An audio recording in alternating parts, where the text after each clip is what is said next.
Welcome back to the channel. If you read the title, you know this is about a drum. World War II German drum. M1 drum, 8mm. This isn't what we're going to talk about. This is an Mg13 drum. They're somewhat common. They're not readily available, but like when I was at Knob Creek, there were probably 100 of these for sale from different people. Cool. Interesting. Not what the video is about.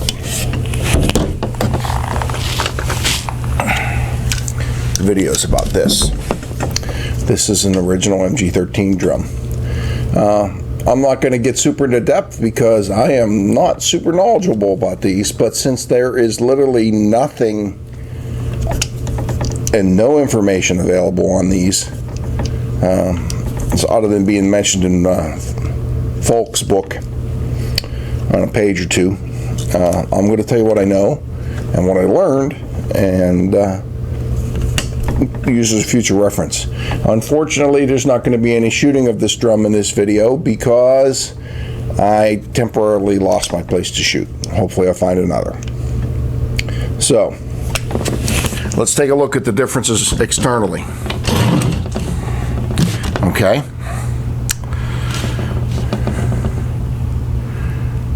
I'm hoping you can see these. All right. On this one, as you can see where the ammo is facing, this is the front. Same thing. Here's the 15. Here's the ammo.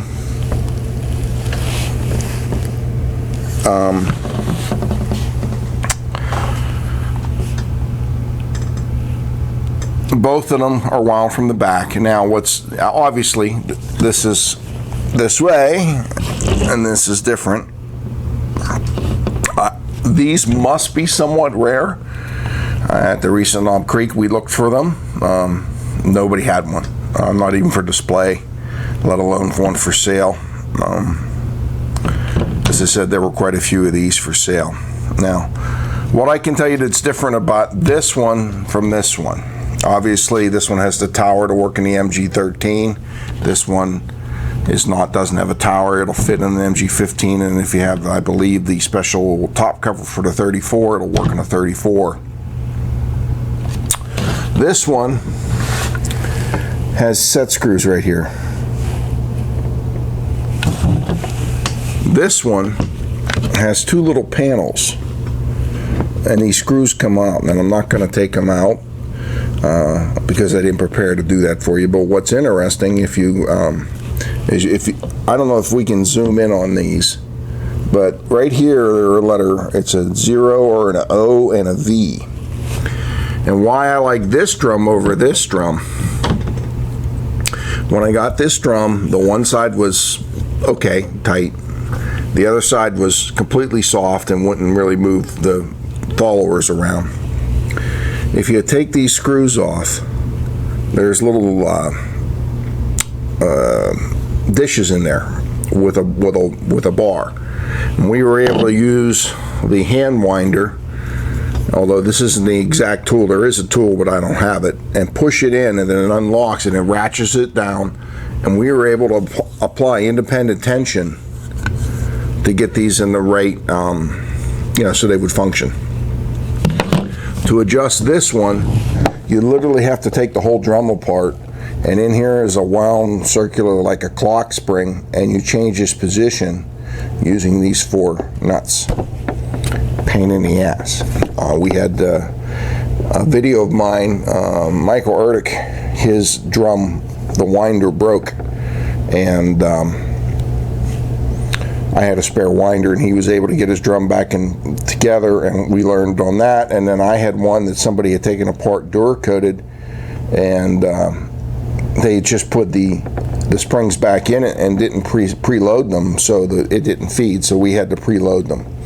So this is definitely more advanced than this one. We're going to zoom in here, and I just learned this. Nobody taught me this. I just kind of stumbled into this. When I got this, you can see the rounds here on the top, I'm hoping. they're pretty close to the top. When I got this, they were stuck about, no, a half inch down. And what had happened is when somebody had wound it, or when the spring tension got messed up, when they caught, one side had come up, say 3, and the other side started up, and instead of the rounds coming up side by side like this, they were like this. And they wouldn't feed properly. So, because one side was totally extended and the other side wasn't all the way in. So by using these 2 loaders, these manual loaders that work like this, and I'll show you in a second how these work, I was able to get these down. And in trying different combinations to get the top bullet to go as high as it could, I learned this. Right here is an O. It's really hard to see. I'm going to use this it's right there. Apparently that O means this is the top round. On the Mg13, this one was improperly wound, and I left it that way so you can see. See how the round doesn't come all the way up? Because the one with the O is lower. This should actually, I should take tension off, and I'll see if I can do it right now. You can see how they are right now. If I take tension off and let this one in first, they should come up further, and they did. They came up maybe half a cartridge width further. And if you can see, now there's an O right there. I learned that part on my own. I couldn't find that anywhere in a reference manual. Now, as for winding them,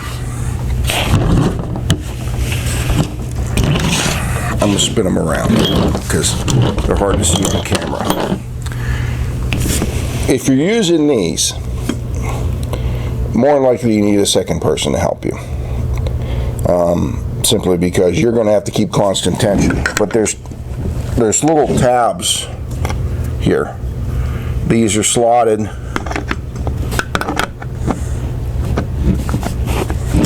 They go in, and then you simply turn towards the center and the thing goes down. Now I know you can't see that. I'll try to give you. Now if you can see it, I'll turn it and it goes down.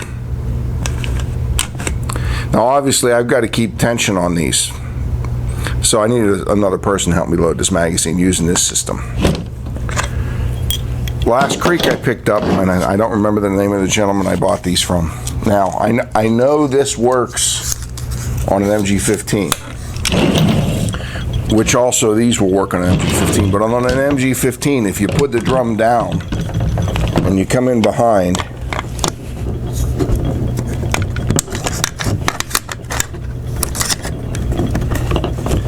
and hopefully you're not too much of a klutz.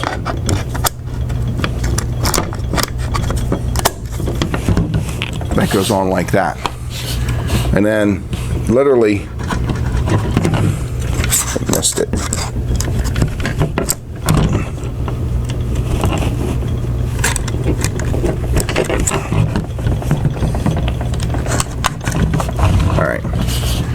And then what you do is, I'll try to show this in the middle. When you push these down, see how it pulls both down? So it allows you to load the drum with one person. Now, for shits and giggles, we're going to try the Mg15 tool on the Mg13 drum. I don't know if this is going to work, but if it does, that's way cool, because right now it takes 2 people to do the drum. On a bit of note, how rare these Mg13 drums are. You can get these for about 300 bucks. The last one that I saw for sale separately, this came with as part of a deal on my Mg13. Last time I saw one of these separately, and I did a search for, my son and I both searched for an evening, was $2,500 10 years ago. So what are they worth now? I don't know, 4, 5 grand. But you put the Mg13 tool on it, and we'll see if it makes it go down. Did it? Yes, it did. The only problem is it's not quite the same distance, so I would say you're going to have to be a little more careful, maybe not push quite as far, maybe only load 1 or 2 rounds at a time.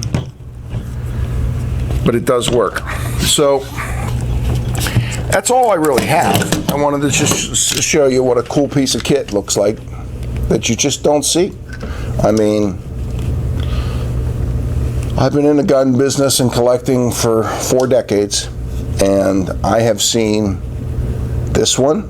I saw one at a movie guy's place in Canada, and I think I saw one at Aberdeen in the display case, and that's it. Hope you enjoyed, hope you learned something, and hopefully, if I'm lucky, I'll get a place to try it out, and we'll run 75 rounds through it. Thanks for coming to the channel.